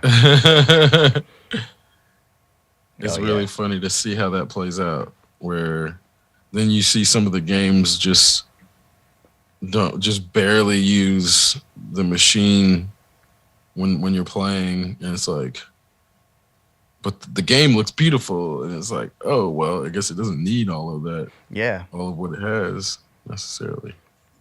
A lot. In the audio world, like for audio recording and for digital audio, the standard is you want at least double the overhead. So you want twice the computing power for what you actually need, so that you don't have hiccups or any kind of problems. And which is funny because a lot of the people that I've known with gaming systems, they're always, the goal is always like how much can I put through it? How much can I get? How much performance can I extract from this combination of hardware? And it's always interesting because like when I would build a computer to do music, I always end up with these like real long lifespans. And with gaming computers, it's really interesting to watch because I still get pretty decent lifespans out of the machines. But it's interesting because as the GPU drivers mature and it becomes more and more stable and able to do more, essentially, like and the computer matures, I'm not sure that they're really losing any, or like I'm not sure that I'm gaining anything really significant in terms of the game itself. So there's like a balance between the game itself, how much playability, how much replay value it has, um, and how much effort one has to go through to extract that much joy from the game.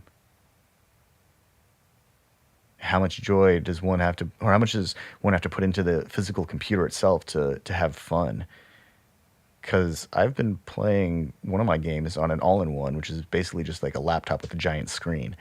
And granted, it's like it pales in comparison when I use the tower with like a real GPU. But the game itself is largely the same, and the interaction is largely the same. And so there's some glitches, and that stuff does suck. I'm not gonna lie. Some of that stuff's like, fuck, why is this screen tearing like this? Too many shadows, too many lasers.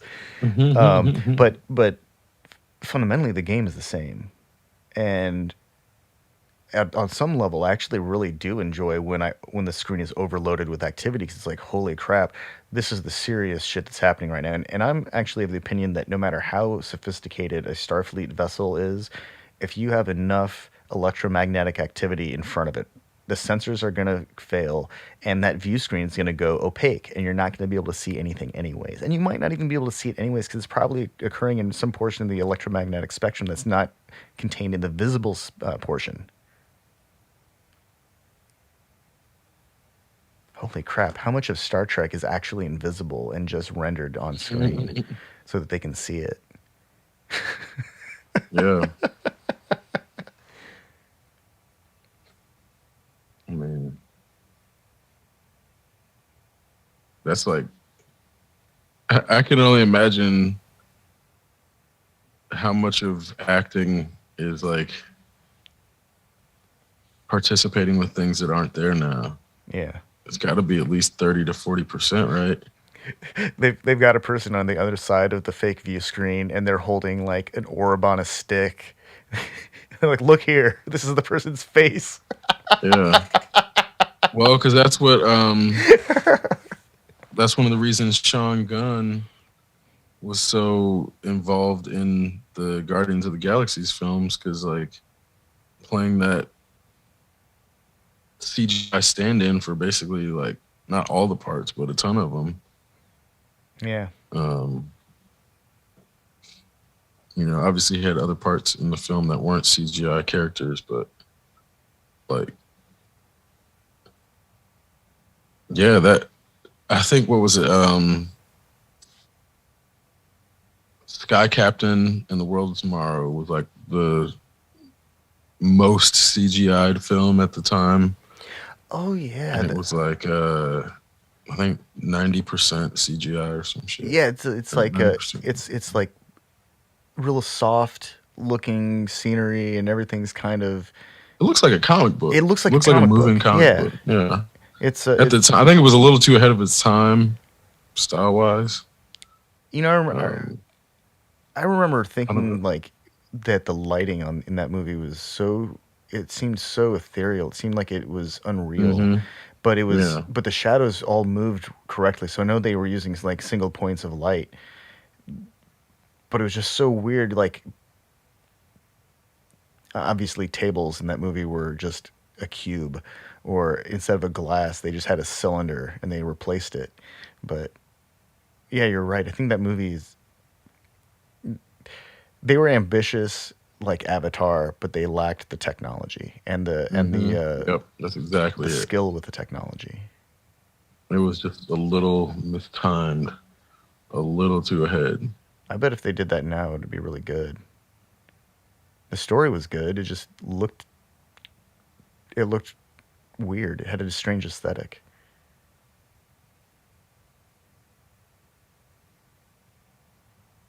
Also, I think the acting was kind of looked a little wooden, but I think that plays to your point that it Mm, was a moving comic.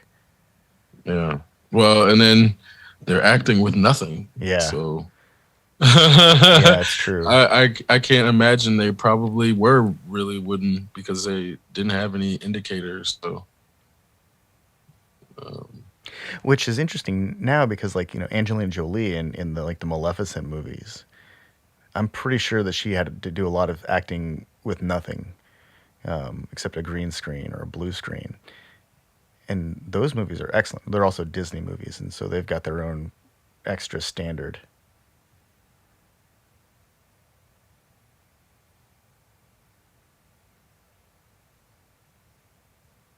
300 was made in a well, except for warehouse. Black Widow's not up to standard. Yeah, well, that's, and Eternals, and so Disney's allowed to screw up a few times because they've made a lot of really good movies. Well, that's where yeah. I don't You know can't knock if them it out was all not the time. You can't. No one bats 1,000. that's true. Like in Disney, Um Disney has a really high average, like an unreasonably high average for output. well, and it wasn't even so much the CGI in Eternals that was bad, so much as like everything else. The CGI was okay. It's just the way it was used was wooden. And like, if you go look at the fight scenes, it's like hand point, move the person around, hand point, use mental powers, hand point. And there's like the action's so much CGI, but it like moves the people around to give the appearance of action.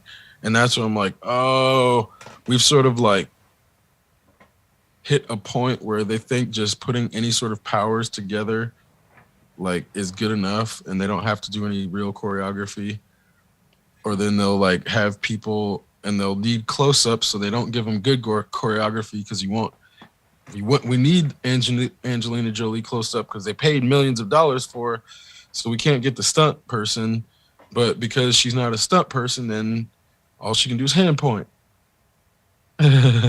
Yeah. Like, yeah, and again, that has its place, but the CW puts together better fight scenes than that one. Well, almost all of the fight scenes in uh, Eternals were horrible. I mean, not horrible. They were horrible for Marvel standards, but by any other means, they're good slash decent. Like if it were 1995 and that came out, everybody's minds would be blown. Yeah, but this is a post Matrix world. Exactly. Yeah, Um, you can't make a pre Matrix fight scene anymore and be taken seriously. You have to do it ironically. Ironic, ironic fight scene. That's the realm of like the campy uh, comedy superhero movie, like Green Hornet, which was terrible. ooh, yeah, it was real bad. It had a lot of potential too. Man, everything doesn't need to be redone though. Or I guess it's just about timing because that was just poorly timed. They tried to play off of Seth Rogen, but he just was not the right time nor the right person. Yeah, they could have done better. Yeah, Kato was passable. they could have made it more about Kato than they did, Yeah. and the Kato storyline was questionable. So